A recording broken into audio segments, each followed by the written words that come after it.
এক মুহূর্তের জন্য থেমে গিয়েছিল নিউ ইয়র্ক শহর, যখন ম্যানহাটনের ব্যস্ত রাস্তায় গুলিতে ঝরে গেল নিউ ইয়র্কে পুলিশ সদস্য বাংলাদেশি বংশোদ্ভূত দিদারুল ইসলামের প্রাণ।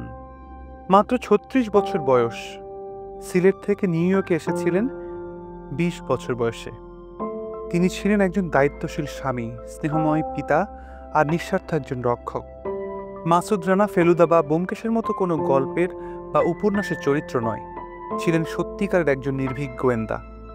তার কর্মজীবন শুরু হয়েছিল স্কুল সেফটি এজেন্ট হিসেবে।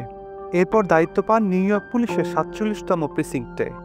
২৮ জুলাই দায়িত্ব পালনরত অবস্থায় ৩৪৫ পার্ক অ্যাভিনিউতে বন্দুকধারীর গুলিতে প্রাণ হারান দিদারুল। নিজেকে ঠেলে দিয়েছিলেন বিপদের মুখে মানুষকে বাঁচাতে। তার জানাজা হয় ব্রঙ্কসের পারচেস্টার জামে মসজিদে, রাষ্ট্রীয় মর্যাদায়। Police band, guard of honour আর হাজারো মানুষের ভালোবাসায় মুখর ছিল চারদিক। পুলিশ কমিশনার জেসিকা টিশ ঘোষণা দেন দিদারুলকে মরণোত্তর প্রথম শ্রেণীর গোয়েন্দা পদমর্যাদা দেওয়া হচ্ছে।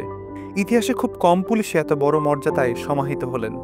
ঢাকা স্ট্রিমের পক্ষ থেকে এই বাংলা সন্তানের জন্য গভীর শ্রদ্ধা।